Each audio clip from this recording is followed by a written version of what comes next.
ESOs to learn a bit of best practices that have been implemented. And when you're talking about growth and accelerator, growth is a question of identifying what has worked and scaling it, right? Identifying what has worked and scaling it. And I think we have the best mix of panelists to give to carry on. So without further ado, I'll start with my first question to Apollo.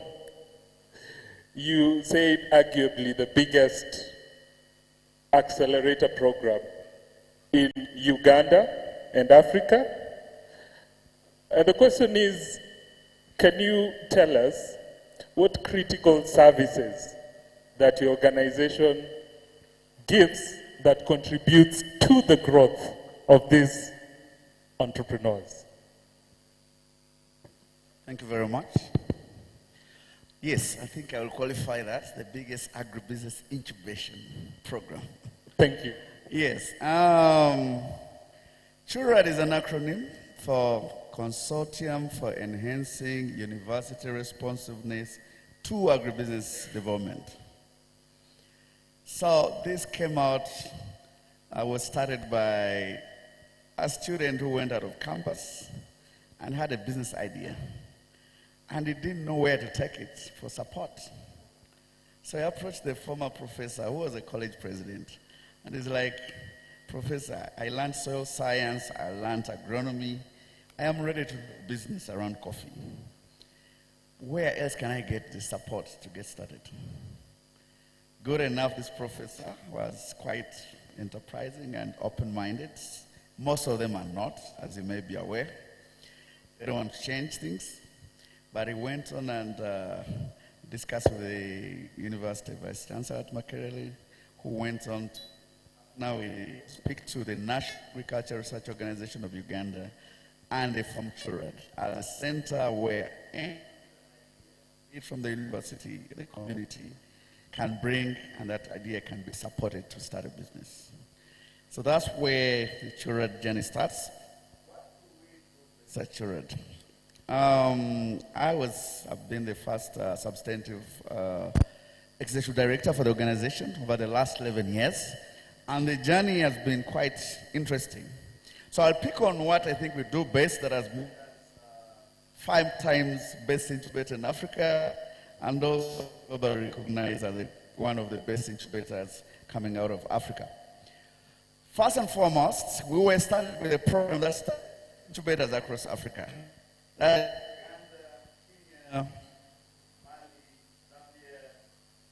Ghana.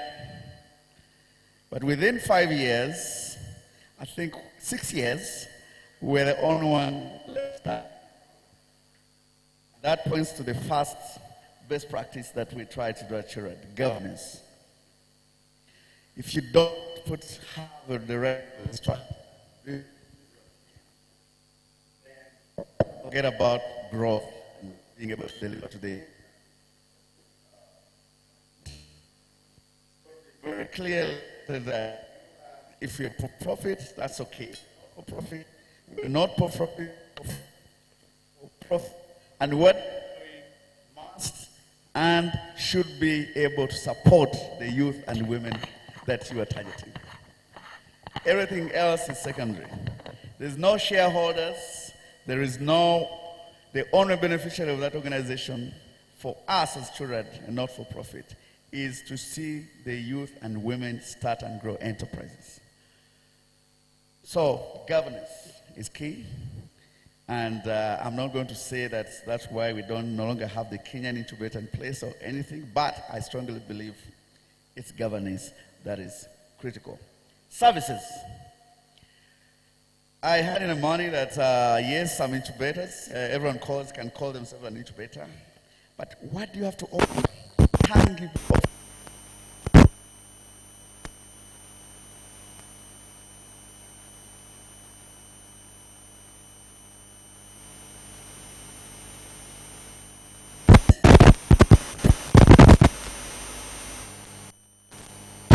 You're using this factory. Those 4 hours you're using this factory, it is your factory. Because it's your advertising. your equipment, you are producing your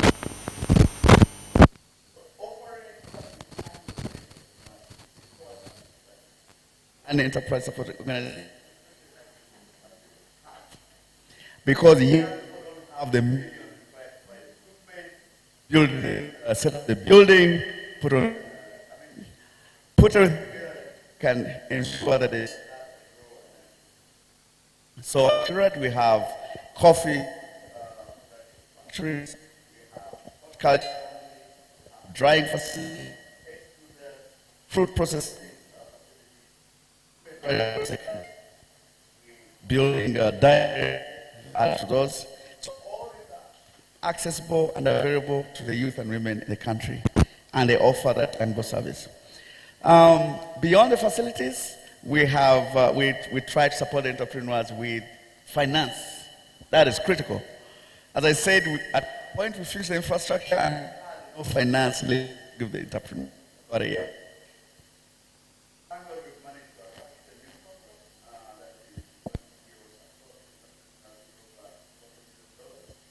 the next 5 years to grow about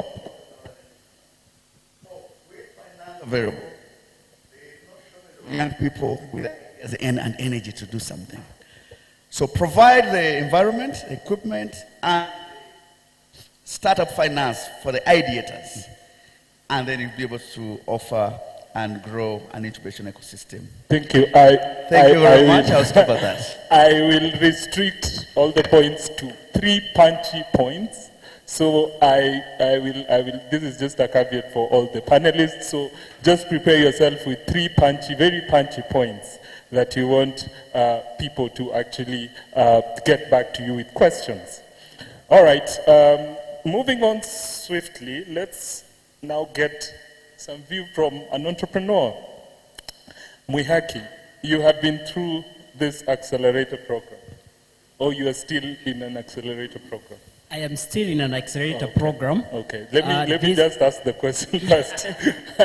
I like that you're really ready to answer, but I'm just curious and interested to really understand what are some of the things that contributed to your success, or so far, what are the things you can actually, the tangible things that Apollo is talking about, that you can pick and say these are critical for a factor for your success, the things that are provided by the accelerator program?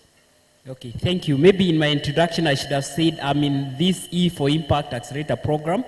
What David doesn't know is that this is not the first accelerator program that I've attended.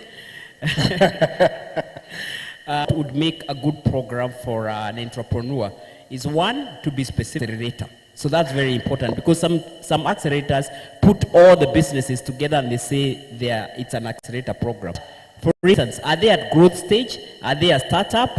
Where are they? So the fact that it's an accelerator, and I think we defined that, is that they need to be at growth stage.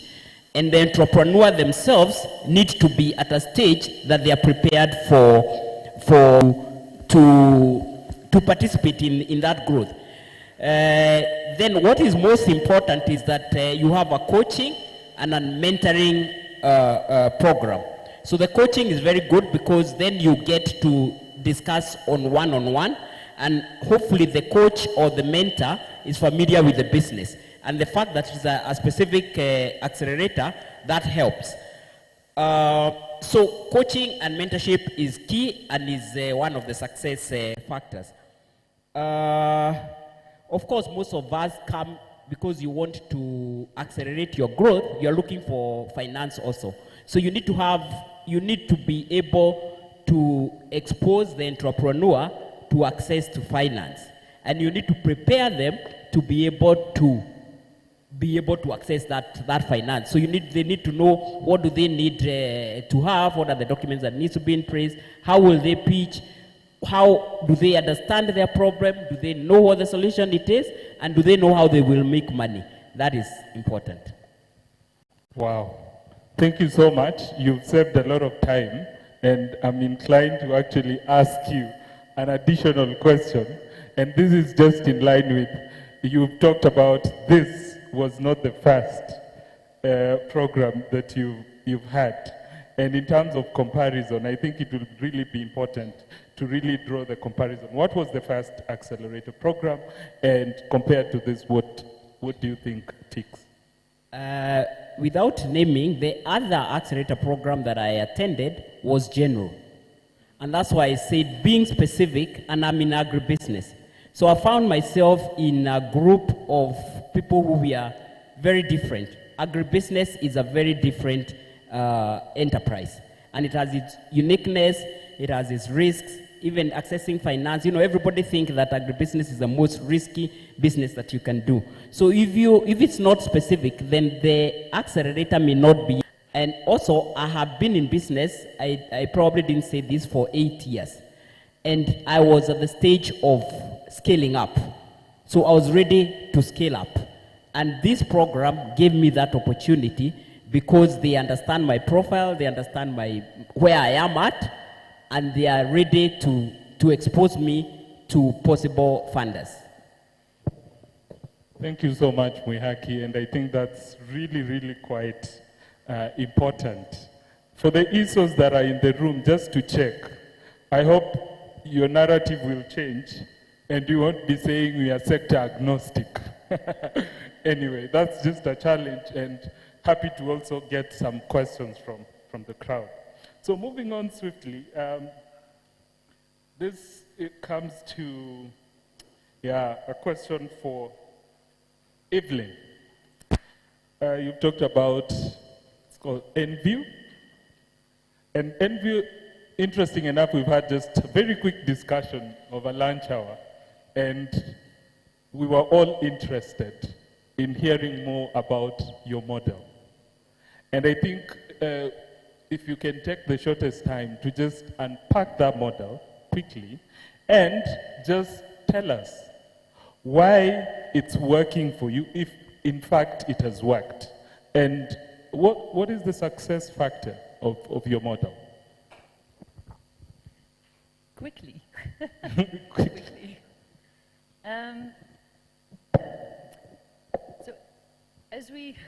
So our approach to venture building is essentially, anyway, we start with looking at an unsustainable system, because our underlying vision is that we need an economy that really works in a positive way for people and planet. And so what we really focus on is to build those business models that are not there yet, but that are needed to make a system more sustainable. So kind of like to move the needle, to change what is happening. So in East Africa, we focus specifically on post-harvest loss prevention and regenerative agriculture. And the way we even start with doing a deep dive, kind of figuring out what is there, figuring out what the gaps are that are still needed to make the chain work. And that's where we start developing those models. So I guess in that way, we really start from that problem, from like something where there is a need for. This is like a microphone dance going on. And I think that's like a first step to really ensure that whatever it is that you're building is addressing something real and tangible and solving a problem for, in our case, smallholder farmers. So, for another one? Sure. The last one.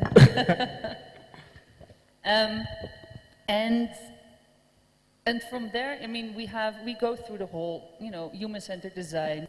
I think one of the critical things that we bring to this development of a scalable and impactful business model is the fact of like assessing what we're doing, which really helps with market fit, problem solution fit, customer desirability. Is there an actual commercial model there that will make this scale? Because we build highly scalable business models.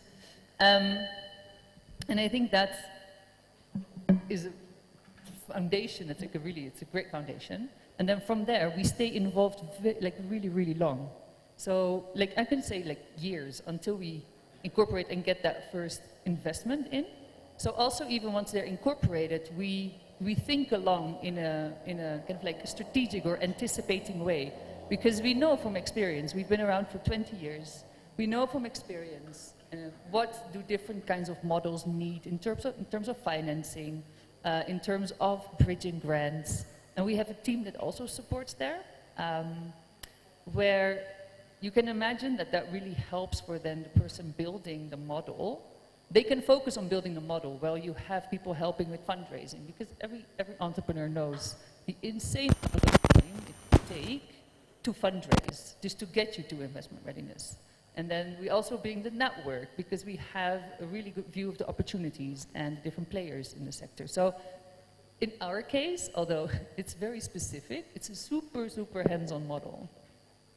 Thank you so much, Evelyn. And I think that brings me to this point where here you're building ventures from ground up.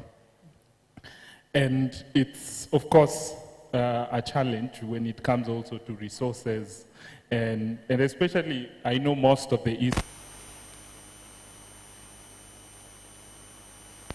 depending with who has approached them with money and wants the program. I don't know if you can relate with that the person holding the check can easily dictate what you need to do within the period that they need. How do you really overcome that challenge? Because I think it's a really big challenge, and if you really have to be to build business from ground up, then it means you have to do it in your terms, not the funder's term, not anyone's else term. How do you do that? I mean, that's really spot on. And I think finding the right partners is so, so crucial. And we know we're also pragmatic, so we will look at certain language, and maybe add like a little bit to a certain deliverable. Like, oh, are they like, do they need like 10% more women? That's feasible. However, I think it's so important to not lose sight of your core and your core expertise and what it is that you're actually doing and solving for, and just like stretching yourself to try and address a funder's need because they, I don't know, they have like, I don't want to put any terms in there because they're all fair. They all have their own motivation, but it's just really, really important that you find the ones that fit you. And it takes a lot of time. It really, really does. Time and effort. No. Thank you so much. On that same note, talking about ESOs and models and best practices, David, you have on stage a beneficiary of your program who's talked so highly about your program. Can you tell us just a bit of what makes you different without really repeating what Mwihaki has said? I know that's a challenge, but I think there is that what I call, which you also inclined to say, I don't feel like sharing. Basically your trade secret. Thank you, and I also want to mention something. The student who was at the formation of CURAD is actually our alumni. Was our first alumni of our Kenyan program in 2010. So when he went back to Uganda, he needed that support, and that's how CURAD was formed. Okay, that's...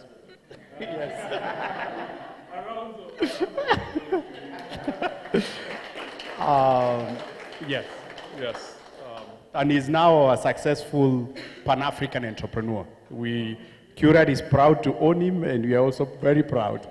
Anyways, I think in terms of then, what have we learned, what works, a few things. At the beginning, when we were calling out for applications, we were very general and having an application portal, and we would use that to shortlist to actually accelerate. And Kenyans or Africans generally, what they tell you is not sometimes what you actually get when you go to the ground. So I think over time then, we changed our selection process and pipeline building, where we do a due diligence before having the phone call.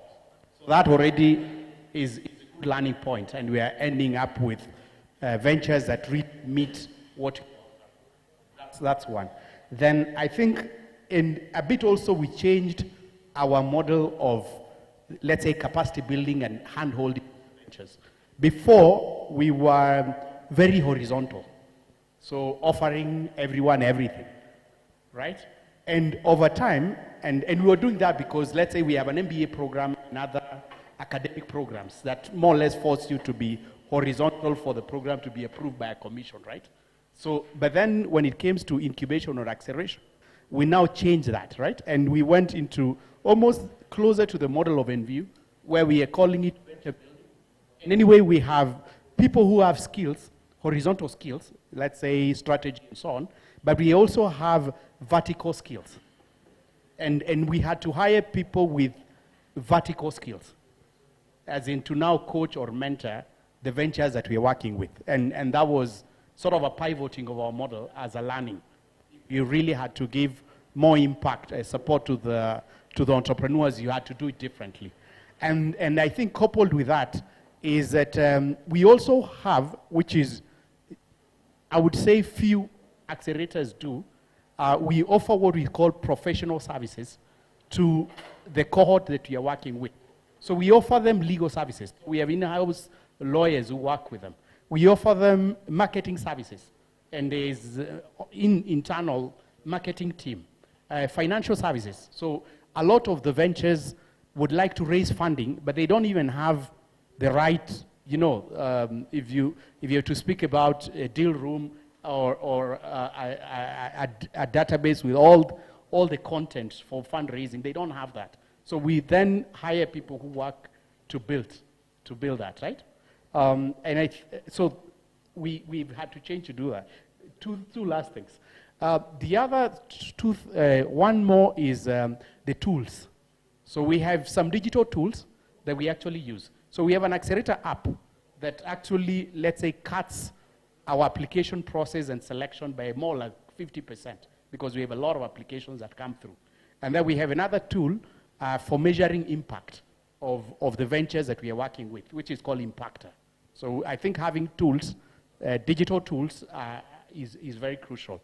And lastly, we found out that if you're just an incubator or an accelerator and you don't have some seed capital to invest, then you're almost preaching water and drinking wine. Right? So if you have a skin in the game and you invest in your ventures, then the ventures are confident about the work you're doing, and also investors are confident about the pipeline that you're generating. So I think that is, let's say, our learnings. Yes.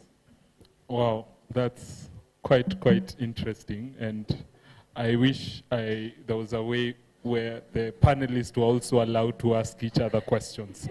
But that will take it out of the room maybe later. But really interesting. And I think part of this is what was mentioned earlier about just sharing information. And there's this foundational information about even deal room and all these things that we throw and imagine or think everyone understand what we're talking about. So it's a challenge to us. Now, I'm also curious to really ask, is it William? You mentioned that your app is arguably, or rather your agribusiness is arguably one of the biggest businesses in Uganda. And you have managed to scale it, right? And I know scaling, when we're talking about accelerating and growth, is about scaling. Give us what are some of the challenges that you encountered when you're trying to scale?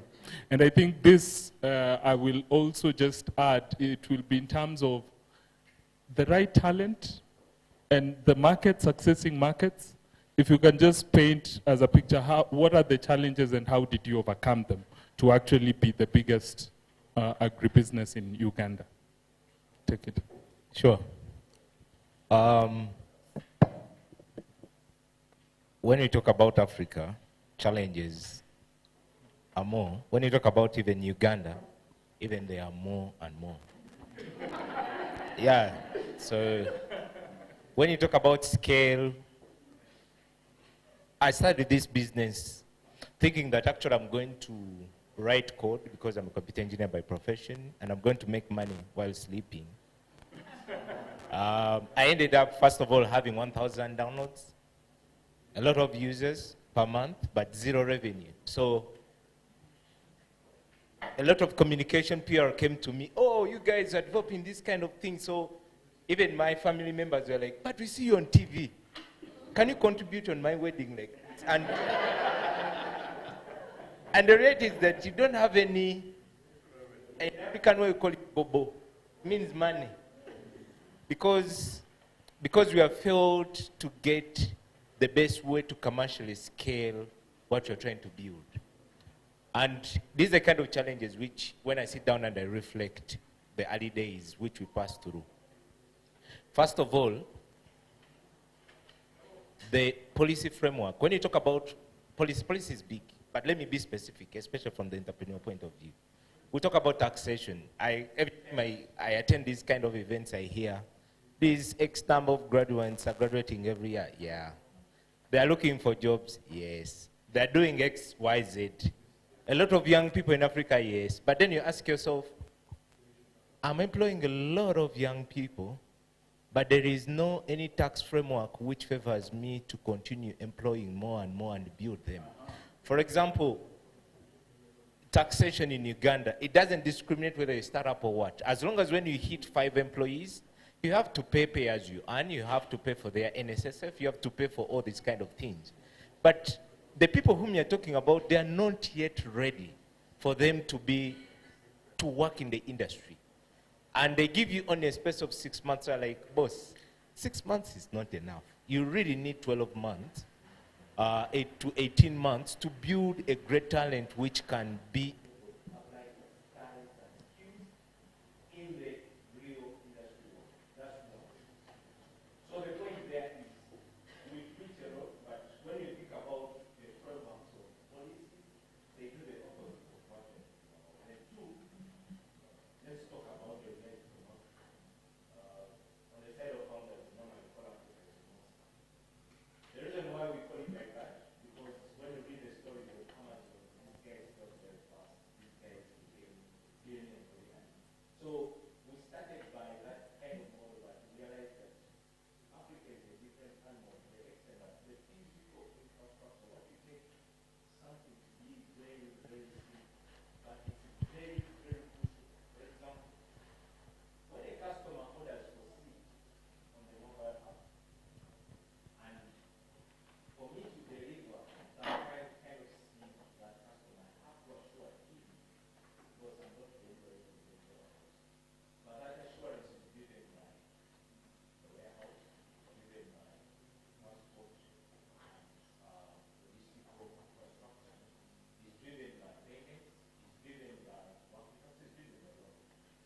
Now, when we come to Africa, all those things we agree, most of us are our own government. I mean,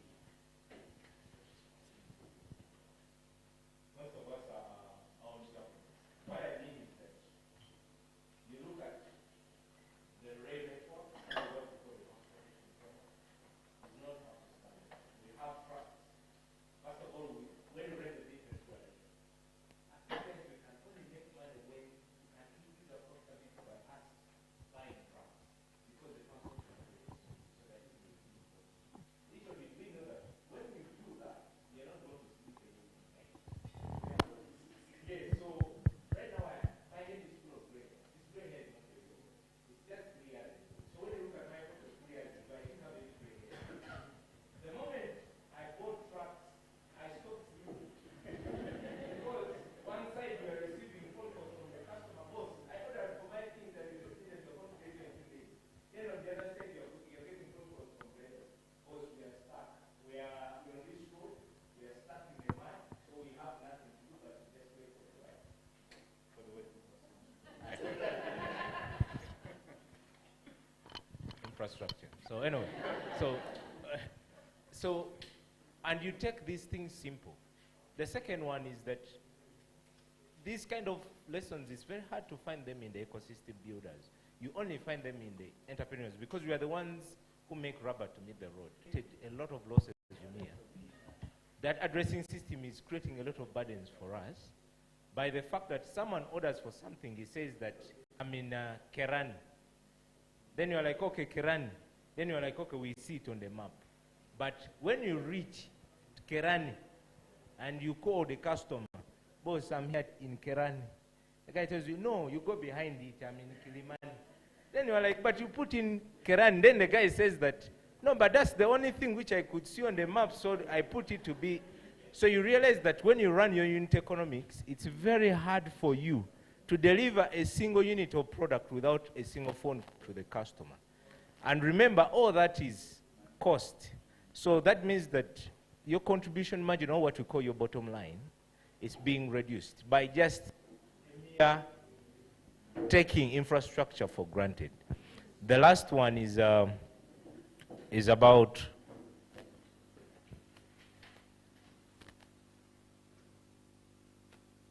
the ecosystem builders. Let me talk about them. I think they have played a very crucial role for acceleration of businesses like us. But also they are limited. They are limited in how much they can support. And I hope these kind of conversations, people who can support can pick up such key points. Let me give an analogy. It's different from taking a rocket from the dock. When you see Starship or whatever, when Elon Musk is buzzing around, it's different from taking it from the dock. And it's different from pushing it against the Earth's gravitation pull. And it's different from pushing it out of the Earth's atmosphere to space. What do I mean? It's so easy to start up businesses of incubation. There are a lot of businesses coming out of that, regardless of our ecosystem still being young. I think it's a decade old at most. But there are also a lot of companies which have graduated from incubation. Now they're in growth, but they don't have enough push or enough force to push them to make sure that they escape the Earth's atmosphere to reach the space. It's governed, from my perspective, it's three aspects. One is access to human capital. And please, when I talk about human capital, I don't mean PhD, I don't mean MBAs. Those guys are great. They help us to guide us in a lot of how, but they don't guide us in why. The best talent to guide an entrepreneur or the ecosystem in why are people who have done this thing before. Because they guide you. You have a session of only 30 minutes with a guy who has built a company across Africa and it's worth millions. You feel like this guy understands what you're saying, but he also not only stops there, but he adds on the right solutions which you need to be able to do. The second one is the social capital. It's good to say that we work with WFP, we work with New Zealand, we work with what, but do you really have connections which, after us end up to move from one step to the other, that you need to talk to Bayer, you need to talk to Syngenta. And the last one is financial capital. When I talk about financial capital, I don't mean just mere debt, I don't mean just mere equity, but the capital which can be able to target or work for these kinds of programs from their need point of view, other than just being general capital. So when I look at all those kind of points, I feel like if at all we are able to assemble all this, it's really, really a big elephant. But if at all we try to put them together, then we shall be able to scale a lot of agribusinesses in Africa and make them unicorns, make them great businesses which can provide a lot of employment on the continent. Thank you. Thank you. Thank you so much, William. We have 15 more minutes. Thank you. Thank you for, and thank you for reminding us. I think it's been a pleasure listening to William, and I even forgot to time him. So thank you for reminding us. But I think very quick reflection. At some point I thought I should also be part of the panelists to just talk about what I feel and what I resonate with what William has talked about in terms of these lessons. The lessons from the entrepreneur perspective are not with the ESOs. They are not found where they're supposed to be found. And I will now bring in Apollo. I don't know if you've managed to capture that journey that doesn't look so rosy, that there's a truck that's supposed to deliver things somewhere and it's stuck in the mud. I don't know if you've done that or you have any recommendations to actually factor that in. Yes, thank you very much. I have actually ordered products from Agric. And all the issues elaborated have affected me as a farmer. Address. I tell them, please deliver this product to my farm. This is a sub-county. Somehow, the transporter leaves the products just about 10 kilometers from my actual location. So I am furious. I'm like, I told you I'm here. They're like, no, we cannot locate it. So these are real problems that for us in agribusiness, probably we may not have solutions for, but people in agri-tech or pure IT, can this be solved with all the Google Maps and all that? Can't we have some real address system going to ensure that these farmers are supported? Myself as an agribusiness incubator, this is something we support. As I've critically said, we're in a business of ensuring these entrepreneurs get finance. So we're in a position where we have a lot of partnerships that have put together a lot of money for these entrepreneurs. So my appeal to entrepreneurs out there, bring these ideas. We shall work with you because we have the access to the finance that you need to grow. We are already accelerated the level where we can support you to reach the next level. Thank you. That's what I can say. Thank you so much, Apollo. I think being cognizant of time, I will now welcome the audience to ask two burning questions. Burning is the keyword. All right, could we have two questions from the floor? So I saw two hands quickly shoot up. One from there and the lady. But I'll give you just the third one. Oh, okay. All right, so let's start from there.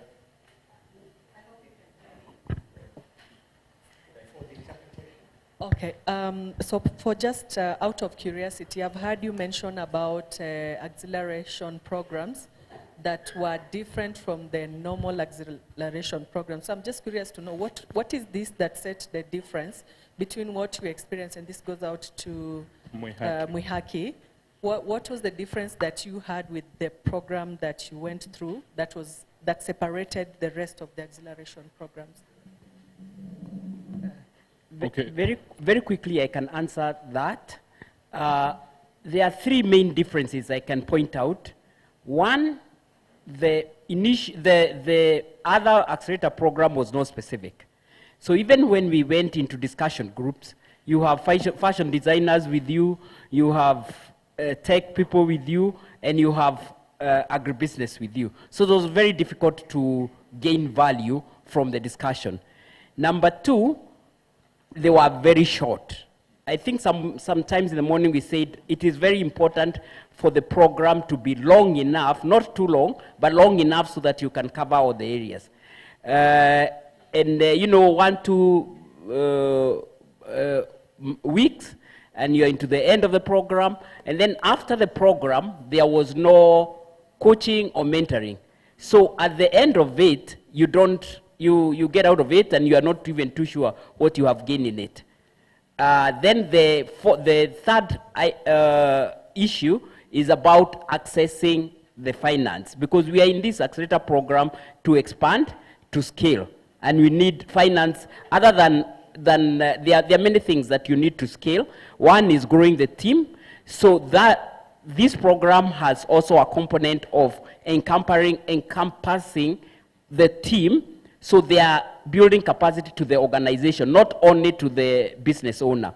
And that is very important for growth, because you need to be prepared to have capacity when you grow, so that you're able to embrace that growth. And then the right capital. In some agribusinesses, it takes very long to get to to even revenue stage or to profit stage. I'll give you an example in the business that I am in seed production. It takes approximately 2 years from the time you start from raw material, from the starter material to the seed that you sell to the farmer. So if the funder does not understand that for 2 years you will not make any money, they give you money and they tell you after 3 months we want you to start paying. So it's very important for the accelerator to understand the business model of the entrepreneur. Thank you so much. It's very interesting conversation, discussion, and it's very helpful. Thank you for that. Just one question. In terms of creating impact, how do you measure success in your agribusiness? And how do you balance profitability with social or environmental aspects, impacts, or spillover effects of your organization? Any of you interested? Anyone wants to answer?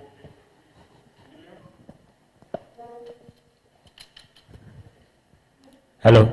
Okay, this is better. I think first of all, balancing impact and profitability is one of the hardest things. I've had investors who have invested in our business. Before they invest, when we are passing through DD, they're preaching impact. After investing and now they're on the board, it's Q3 reporting. And you're like, hey guys, we have helped a lot of women. We have helped a lot of young people. It can be audited by a third party. But actually, these people are still just picking up to make sure that they buy. So our sales have not grown.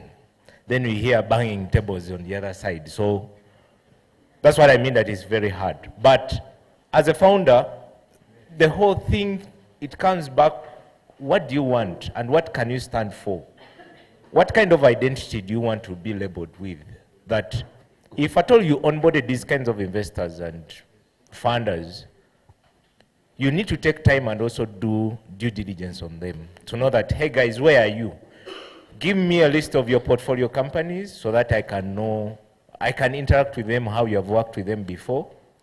But also tell me, how do you handle between profitability and also the impact? But also on yours, that's their side. You are doing a DD on them.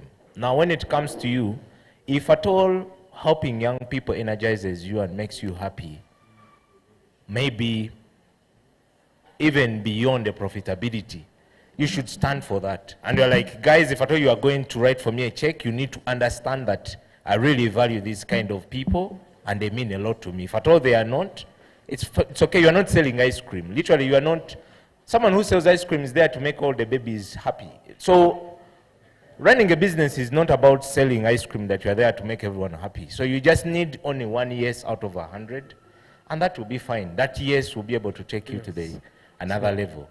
When you talk about quickly about measurement, I think after identifying the kind of identity who you are, then you're going to realize that even measurement, it becomes a little bit much more straightforward.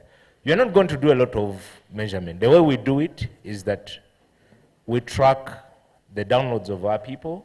Google tells us the age bracket, tells us the sex, tells us all that. But now when we want to dive into the kind of response to emergencies, the kind of income increment, food security, we normally work with third parties like 6 decibels. I think those guys now are doing a great effort towards that. And then what we do is that we look for a third party. We're like, guys, we want to understand a little bit of impact factors about our customers. We want you to help us support that. Because first, we don't have enough resources in form of both financially and also in form of human capital to run both the business and also track this particular impact aspects. Yeah. So when you do that, you're going to realize that you're running a little bit more robust business model. Yeah. Thank you so much, William. It's really hard to be a moderator because the timekeeper is always looking at you. But nevertheless, we've really had a very, very good discussion. And just to give you 4 key points that my panelists have brought up. I think Apollo mentioned governance when it comes to ESOs, which is very key. Muihaki mentioned about being specific, that came in so strong. And then Evelyn mentioned something which was a follow-up question about really finding the right partners and speaking a certain language. So if you're interested, you can actually just catch up with them on the same. William mentioned quite a number of things, but also just looking at creating more linkages than trainings. Can you have partnerships that gives you a linkage that would unlock resources for you? So thank you so much. A round of applause to the able panelists. Yes, and that's all for now. Okay. Yeah, you can have a group photo. Photographer.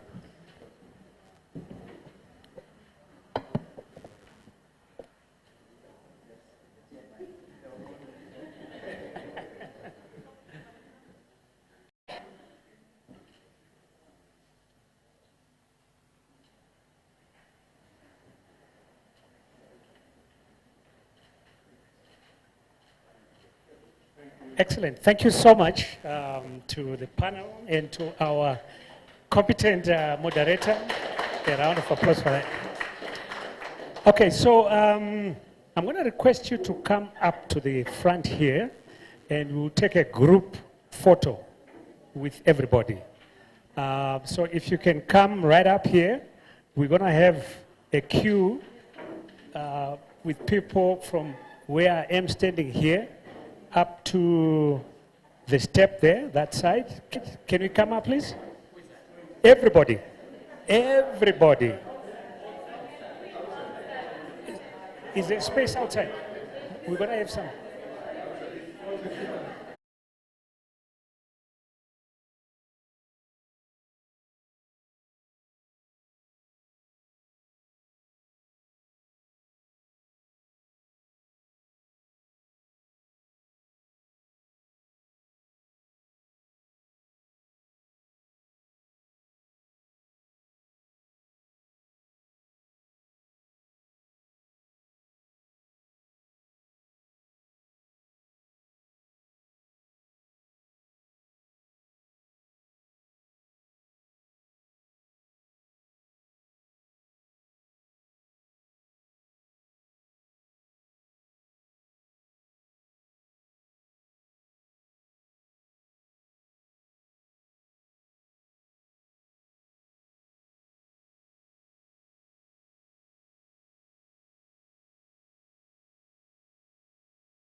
Is okay.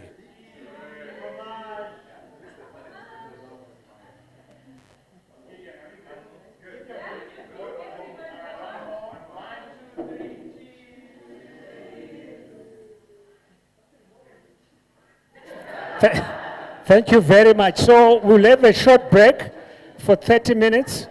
30 minutes. But can I have the next panelists remain behind? The next panelists, William and William and company to remain behind. Yeah. Okay, we are taking a short break, colleagues, a short break, 30 minutes. 30 minutes. Tea break. Tea break, 30 minutes, 30 minutes. 30 minutes tea break.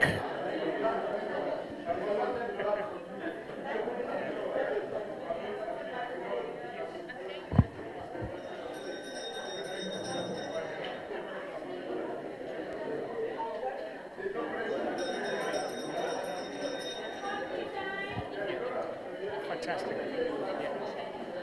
Excellent. Excellent. Okay, fantastic. Yeah. What do you want to announce? Yeah. Colleagues, we are having a tea break. Tea break. We're having break. Tea break. 30 minutes. 30 minutes tea break. Yeah.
We went through E4 Impact Acceleration in 2019, and basically that was very early for us, like figuring out our journey in building the business. Probably that time I was 80% in the business, and the team here really did some good work. I'll not say fantastic, probably let me not overrate, some good work in supporting us fine-tune our business model, fine-tune our processes a little bit, and we worked in 2021, we did our seed round for 1 million, which we closed. We got our very early investors, and 18 months ago, we did our pre-series here of $3.8 million. Thanks. Thank you. To Linda.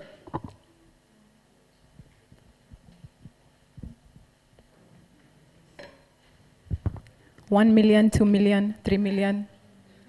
I hear that's how billionaires check my